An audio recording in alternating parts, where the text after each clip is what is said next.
मिनश्शैतानिर्रजीम बिस्मिल्लाहिर्रहमानिर्रहीम। मैं हूँ पामिस्ट अब्दुस्तार। ये मेरी एक फ़ीमेल सब्सक्राइबर हैं। आज हम इनका पाम रीड करेंगे और देखेंगे इनके हाथ से हमें क्या कुछ सीखने को मिलता है। तो सबसे पहले मैं बात करूँगा इनके हाथ की स्क्वायर की। तो स्क्वायर हथेली है, ये ज़िंदगी में बहुत मेहनत करेंगी और अपनी मेहनत की वजह से ज़िंदगी में अल्लाह ताला इनको फिर बड़ी बड़ी कामयाबियाँ भी देगा। अगर आप लाइफ लाइन को देखें तो लाइफ लाइन शुरू में बड़ी वीक है, यहाँ तक दिमाग की लाइन के साथ ये मिली हुई है। तो ये बहुत ज़्यादा सेंसिटिव है, हसास है। कोई भी टेंशन आ जाए इनके दिलो दिमाग से निकलती नहीं है, सोचती बहुत ज़्यादा है। और ज़िंदगी की लाइन जब बहुत ज़्यादा शुरू में वीक होती है तो इंसान का बचपन डिस्टर्ब गुजरता है, इंसान को अपने रिश्तों की सच्ची मोहब्बत नहीं मिलती, अपनों का सही तरीके से साथ नहीं मिलता और ज़िंदगी में मुश्किलात बढ़ जाती हैं। ज़िंदगी की लाइन भी अगर आप इनकी देखेंगे तो आपको थोड़ी सी ये कमज़ोर ही नज़र आ रही है। तो इसका मतलब ये है कि इनको ज़िंदगी में काफ़ी ज़्यादा स्ट्रगल करनी पड़ेगी। कम से कम 35-40 साल की उम्र तक इनको बहुत ज़्यादा मुश्किलात का सामना करना पड़ेगा और उसके बाद इनकी आहिस्ता आहिस्ता ज़िंदगी बेहतर होगी। दिमाग की लकीर को देखें तो साथ साथ आप देखेंगे कि इनकी जो दिमाग की लकीर है ये काफ़ी लंबी है। तो एजुकेशन के लिहाज से इनके पास अच्छी ख़ासी एजुकेशन होगी या अल्लाह तालीम हासिल करेंगी, लेकिन दिमाग की लकीर ये बता रही है कि ज़हनी टेंशनें भी इनकी ज़िंदगी में काफ़ी रहेंगी। 30-35 साल की उम्र तक इनकी ज़िंदगी में बहुत ज़्यादा इनको मुश्किलात का सामना करना पड़ेगा। ये है जनाब इनकी हार्ट लाइन। अब हार्ट लाइन भी इनकी मुझे कमज़ोर नज़र आ रही है, इसमें इस तरीके से कट हैं और यहाँ पे एक जज़ीरा भी है। तो अगर हम हार्ट लाइन को मैं इस तरफ से रीड करता हूँ तो ये तकरीबन 25 से 30 साल की उम्र के दरमियान ये जज़ीरा बन रहा है।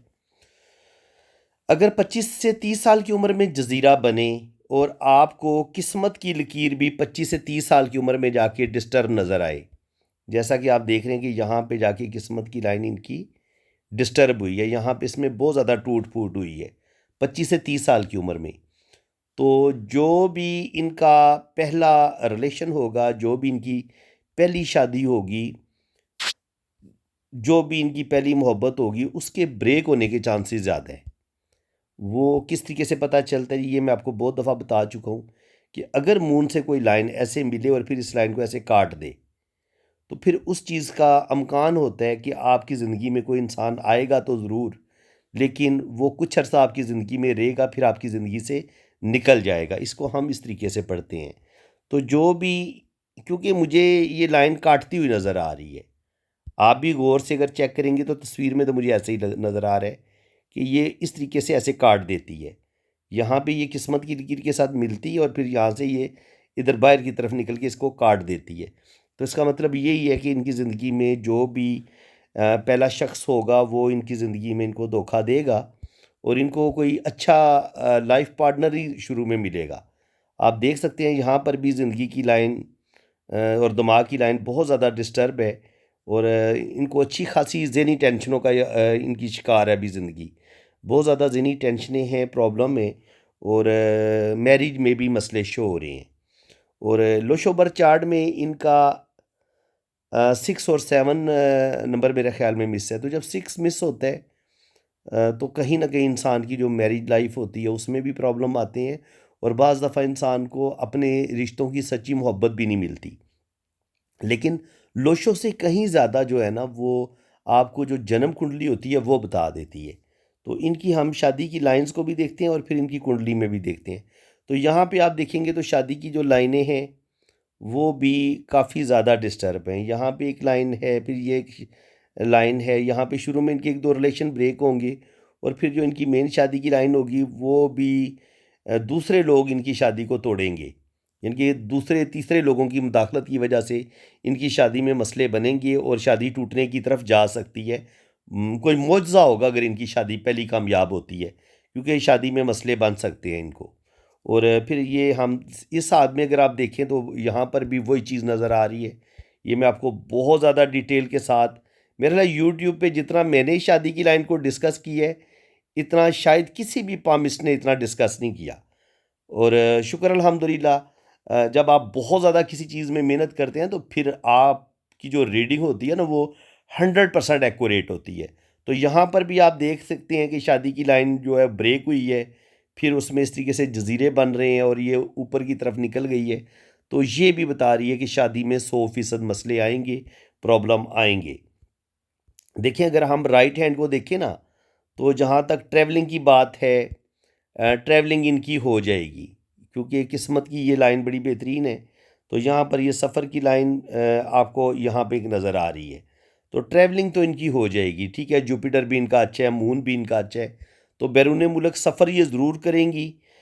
औलाद भी देगा अल्लाह ताला इनको, 2 से 3 बेबी इनके हो सकते हैं। लेकिन जो भी इनकी पहली शादी होगी वो शायद कामयाब ना हो। सेकंड देखते हैं कि वो कामयाब होती है या नहीं होती। यहाँ पे आप देखें, यहाँ पे भी वही मसला बन रहा है कि यहाँ पे एक शादी की लाइन इस तरीके से गई है और फिर ये इस तरीके से 2 शाखा हो गई है।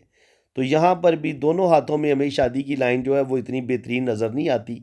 यहाँ पे आप पोजीशन देख लें, यहाँ पे भी पोजीशन ख़राब ही है। पहली एक लाइन जो है, फिर दूसरी जो लाइन है उसको भी फिर इस तरीके से लाइनें काट रही हैं। तो इनकी अगर एक शादी करती हैं वो अगर ब्रेक हो जाती है तो सेकंड मैरिज में भी इनको प्रॉब्लम आएंगे और शादी इनको बहुत ज़्यादा कंप्रोमाइज़ भी करना पड़ेगा, बहुत कुछ बर्दाश्त करना पड़ेगा, तब जाके इनकी शादी कामयाब होगी। अदरवाइज़ इनको शादी में प्रॉब्लम रहेंगे, शादी में मसले बनेंगे। अब ये है इनकी जन्म कुंडली। तो जन्म कुंडली में जो है ना, जो फर्स्ट हाउस का मालिक है वो है बुर्ज हूत। ये देख लें, ये 12वीं जो राशि है ना वो इनके फर्स्ट हाउस में है। और फर्स्ट हाउस और ये 9 और 12 का मालिक होता है जुपिटर। अब जुपिटर किधर बैठा हुआ है? जुपिटर बैठा हुआ है जनाब इधर 12वें घर में। तो यहीं से पता चल जा गया कि ये बाहर के मुल्क चली जाएंगी, इनकी ज़िंदगी ज़्यादा परदेश में ही गुजरेगी। देखिए कैसी, ये हाथ की लाइनों से इतना एक्यूरेट नहीं पता चलता। हाथ की लाइनों से तो ये पता चलता है ना कि सफ़र की लाइन है, लेकिन वो सफ़र कितना कामयाब होगा नहीं होगा उसके बारे में आप श्योर नहीं होते, कि आपको 100% यकीन नहीं होता कि ये बंदा ट्रैवल करेगा।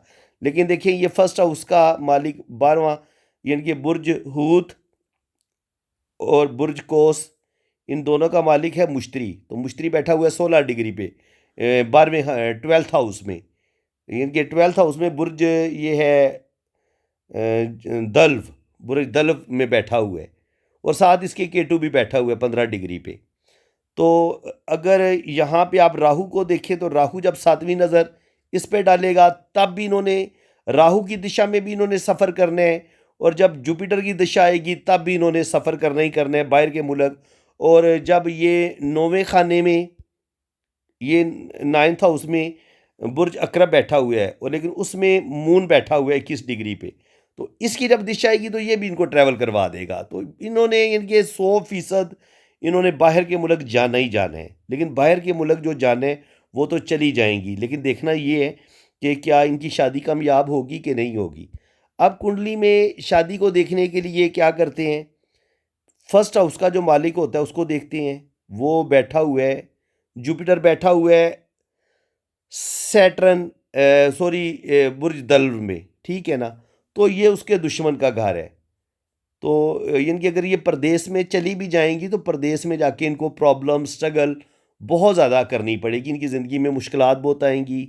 12वें घर में हम जो है प्रॉब्लम को भी देखते हैं, सेहत को भी देखते हैं, कोर्ट कचहरी से रिलेटेड जो मसले होते हैं वो भी हम इधर से ही देखते हैं। अस्पताल की जो बीमारियों पे जो खर्चे आते हैं वो भी हम 12वें घर से देखते हैं। तो बिल्कुल इनकी ज़िंदगी में मुश्किलात बहुत ज़्यादा हैं, स्ट्रगल बहुत ज़्यादा है, क्योंकि इनका जो मालिक है वो 12वें घर में चला गया है। और 12वां घर जो होता है वो आपको प्रदेश तो लेके जाता है, बाहर के मुल्क तो आपको ट्रैवल करवाता है, लेकिन आपकी ज़िंदगी में स्ट्रगल को बढ़ा देता है, मुश्किलात को बढ़ा देता है। आपकी ज़िंदगी में बीमारियां भी आती हैं, स्ट्रगल भी आती है और आपकी ज़िंदगी में मुश्किलात बहुत आती हैं। आप देखें बुर्ज जोज़ा, ये 3 और 6, ये होता है बुर्ज सुम्बला। ये 7वां घर होता है। 7वें घर में ना बुर्ज सुम्बला राशि बैठी हुई है। तो अब बुर्ज सुम्बला जो है 3 और 6 का मालिक जो है वो है मरकरी। मरकरी फर्स्ट हाउस के, इनके फर्स्ट हाउस में बैठा हुआ है और वो डाउन बैठा हुआ है, गुरु बैठा हुआ है। और फर्स्ट हाउस में और कौन कौन सा प्लेनेट है जी? फर्स्ट हाउस में प्लैनेट है जनाब, ये शैतान प्लैनेट है, मरीख बैठा हुआ है और ये ग्रुप बैठा हुआ है। सैटर्न ये शैतान प्लैनेट है, ये ग्रुप यानी कि ये भी डेंजरस है, मार्स भी डेंजरस है और सन भी डेंजरस है। अब मार्स सन होने की वजह से ये गुस्सा, ईगो, ज़िद इनके अंदर बहुत ज़्यादा बढ़ सकती है। ये दिल की बातें ज़्यादा मानेंगी, जो दिमाग में आएगा वही कर जाएंगी और बेवकूफ़ियाँ। और मरकरी देखें यहाँ पे ग्रुप बैठा हुआ है, मरकरी डाउन बैठा हुआ है। तो ये सेवन्थ हाउस का मालिक है और सेवन्थ हाउस में राशि बैठी हुई है बुर्ज सुमला, और इसका जो प्लैनेट है ये ग्रुप बैठा हुआ है और फर्स्ट हाउस में बैठा हुआ है। तो इसका मतलब ये होगा कि जुपिटर तो बेशक ठीक है 12वें घर में है, लेकिन वो भी मुश्किलात में है। लेकिन फर्स्ट हाउस में जब इतने शैतान प्लैनेट आ गए हैं तो इनकी ज़िंदगी को दूसरे लोग, इनकी ज़िंदगी को इनकी इनकी शादीशुदा ज़िंदगी को बर्बाद करेंगे और इनकी शादी को दूसरे लोगों की वजह से इनकी शादी टूटेगी। और कुछ इनका अपना बिहेवियर भी ठीक नहीं होगा, ये गुस्से में जल्दी आ जाती हैं, जज्बाती हैं और जज्बात में आके, गुस्से में आके ये अपने काम ख़राब कर लेंगी।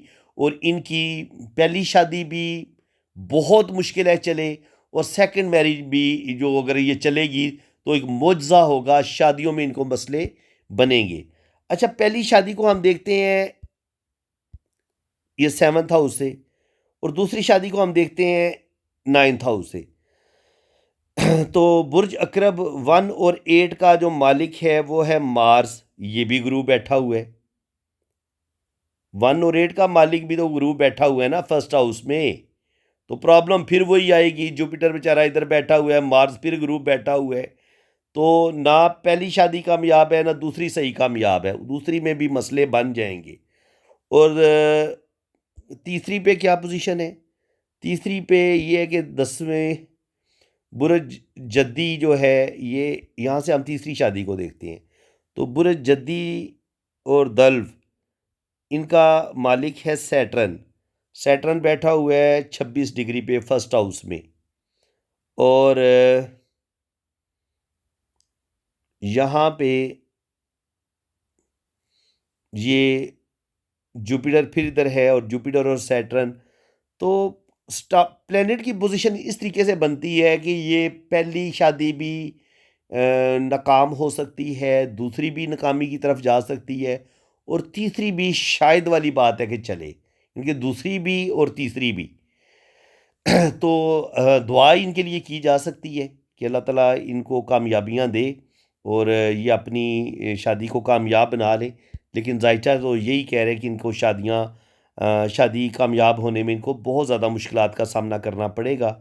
और बाकी ये है कि जायचे को अगर हम इसको बहुत ज़्यादा डिटेल के साथ बयान करूँगा तो वीडियो बहुत ज़्यादा लंबी हो जाएगी। बाकी कुंडली पढ़ना मैं आपको ज़रूर सिखाऊँगा, ये मेरा आपसे वादा है। बाकी थोड़ा सा मैंने आपको बताया है कि इस तरीके से हम अंदाज़ा लगा लेते हैं कि इनकी शादी कामयाब होगी या नहीं होगी। लेकिन यहाँ से देखिए कुंडली से कितना आसानी के साथ पता चलता है कि ये, आप समझ लें कि ये होता है 12वां घर। अब 12वें घर से अगर कोई भी प्लैनेट इनको देखेंगे ना, यानी कि मून ने इसको देखा यहाँ पे, तो मून तो खैर 9वें घर पे पहले ही बैठा हुआ है, तो वो इनको 12वें घर में ट्रैवल करवा देगा, क्योंकि ये 9वां घर से हम ट्रैवल देखते हैं। इसी तरह राहु जो है जब 7वीं नज़र डालेगा 12वें घर में, तो राहु इनको ट्रैवल करवा देगा। तो इस लिहाज से माशाल्लाह इनके जो सफ़र के चांसेस हैं वो बहुत ज़्यादा हैं। उम्मीद है कि मार्स की वजह से भी और सैटर्न की वजह से भी और इनके 100% इन्होंने बाहर के मुल्क जाने हैं। लेकिन ये है कि जो शादी है वो इसमें इनको प्रॉब्लम आएंगी। बाकी ज़िंदगी में रुपया पैसा भी ये कमाएंगी, रुपये पैसे के लिहाज से इनको इतना मसला नहीं होगा, क्योंकि एजुकेशन इनकी माशाल्लाह अच्छी है। एजुकेशन देखिए, यहाँ से हम एजुकेशन भी देखते हैं। तो चलिए थोड़ा थोड़ा मैं आपको बता देता हूँ। यहाँ से हम एजुकेशन को देखते हैं तो चौथे घर का जो मालिक है वो मून 21 डिग्री पे इधर बैठा हुआ है।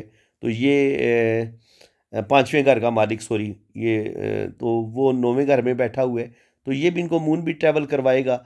लेकिन ये है कि प्रदेश में जाके भी इनको अच्छी खासी स्ट्रगल, अच्छी खासी मुश्किलात का सामना ज़रूर करना पड़ेगा। और ये मून अच्छी डिग्री पे बैठा हुआ है, तो इसका मतलब ये कि इनकी एजुकेशन माशाल्लाह ज़बरदस्त है, एजुकेशन इनकी अच्छी है। तो फ्रेंड्स, उम्मीद है कि आज की इस वीडियो में आपको बहुत कुछ नया सीखने को मिला होगा। अगर आपको वीडियो अच्छी लगी है तो दिल खोल के वीडियो को लाइक कर दें, चैनल को सब्सक्राइब कर दें। बाकी जिन लोगों ने अपना हाथ रीड करवाना है वो मेरे इसी नंबर पे अपने दाएं हाथ की तस्वीरें भेजें, बाएं हाथ की तस्वीरें भेजें, अपना नाम और डेट ऑफ बर्थ सेंड करें तो फिर आपकी लोशो बर्थ चार्ट भी बनेगा और आपकी इसी तरह 12 खानों वाली जन्म कुंडली भी बनेगी। बाकी शादी की लाइनें अगर इस तरीके से बहुत बारीक हों तब भी शादी ब्रेक हो जाती है। इस तरीके से दो शाखा हो या शादी की लाइन के अंदर इस तरीके से जजीरे बने या इस तरीके से शादी की लाइन को कुछ लाइनें काट दें तो आपकी शादी ब्रेक हो सकती है। ये आप समझ लें अच्छे तरीके से। शादी की लाइन इस तरीके से ब्रेक हो जाए तब भी शादी ब्रेक होती है, इस तरीके से टूट जाए तब भी शादी ब्रेक होती है, और अगर इस तरीके से शादी दो शाखा हो जाए या शादी की लाइन नीचे की तरफ गिर जाए तो तब भी शादी ब्रेक होती है। तो शादी की लाइंस पे मैं बहुत दफ़ा वीडियो बना चुका हूँ, लेकिन फिर इंशाल्लाह ताला मैं कोशिश करूँगा कि कोई बहुत ही ज़्यादा डिटेल के साथ वीडियो बनाऊँ जिसमें मैं कम से कम 40 50 या 60 70 जो शादी की लाइंस की किस्में होती हैं सारी किस्मों को मैं डिस्कस करूँ। तो फ्रेंड्स, उम्मीद है कि आज की इस वीडियो में आपको बहुत कुछ सीखने को मिला होगा। अगर आपको वीडियो अच्छी लगी है तो दिल खोल के वीडियो को लाइक भी कर दें, चैनल को सब्सक्राइब कर दें ताकि इसी तरह की इन्फॉर्मेटिव वीडियो आपको नेक्स्ट भी मिलती रहे। इसी के साथ मैं अब आपसे इजाज़त चाहता हूँ। अल्लाह ताला आपको खुश व खुरम रखे, अपनी हिफाजत में रखे। आमीन सुम्मा आमीन।